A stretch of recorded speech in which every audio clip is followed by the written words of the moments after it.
ACF forest ranger नियुक्ति नहीं medical board द्वारा जांच पाई हाईकोर्ट निर्देश। कटक उच्च रक्तचाप कारण दर्शाई वन विभागर ACF assistant conservator of forest और फॉरेस्ट रेंजर पद पूरण पाई अनुष्ठित नियुक्ति प्रक्रिया लिखित परीक्षा रे कृतकार्य होइथिबा प्रार्थी को बाद दियाजिबो। प्रसंगरे हाईकोर्ट गुरुत्वपूर्ण निर्देश प्रदान करिसेंती। एही आवेदनकारी प्रार्थी एक मेडिकल बोर्ड गठन करा जिबा। मेडिकल बोर्ड रे आवेदनकारी स्वास्थ्य परीक्षा करा जिबा परे ए संपर्कित रिपोर्ट आधार रे परिवर्ती पर्याय पाई सेमानंक योग्यता प्रसंगरे निष्पत्ति नियाजिबा धार्य करा जिबाकु थिबा तारीख रे मेडिकल बोर्ड निकटरे आवेदनकारी 1000 हेबे बोली हाईकोर्ट कहिसंती। एथि सहित हाईकोर्ट ए संपर्कित मामलार शुणाणी पूर्णच्छेद पकाइछंती।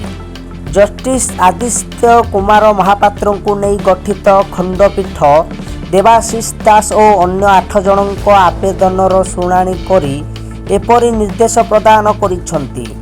मामलार विवरणी प्रकाश जे उपरोक्त पदवी पाई अनुष्ठित लिखित परीक्षा रे 25,000 प्रार्थी अंश ग्रहण करथिले। आवेदनकारी समेत 533 जन लिखित परीक्षा रे कृतकार्य होइथिले। लिखित परीक्षा रे कृतकार्य होइथिबा आवेदनकारी पाई शारीरिक मानसिक परीक्षा जुलाई 15 रे अनुष्ठित हेबाकु थिला। आवेदनकारी आवश्यक उच्चता और छातीर माप थिबा बेले उक्त चाप परीक्षार फलाफल आधार रे तांकु शारीरिक सहन शक्ति परीक्षा बा चालिबा परीक्षा पाई अनुमति दिया जाई नथिला। साधारण मर्कुरी यंत्र बदल रे डिजिटल यंत्र द्वारा आवेदनकारी रक्तचाप मपा जाइथिला।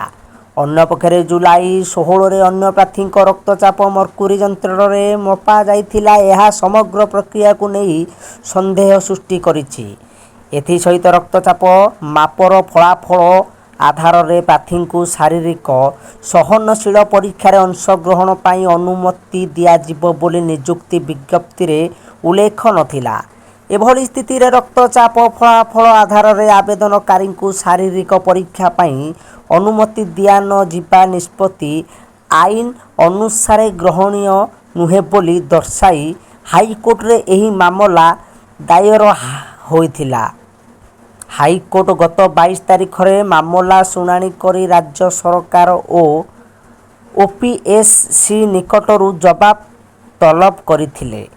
आवेदनकारी तरफरू आईनजीवी राजीव रथ मामला परिचालना करुथिबा बेले सोम शेखर रथ सहायता करुथिले। ब्यूरो रिपोर्ट दर्पण न्यूज लाइव।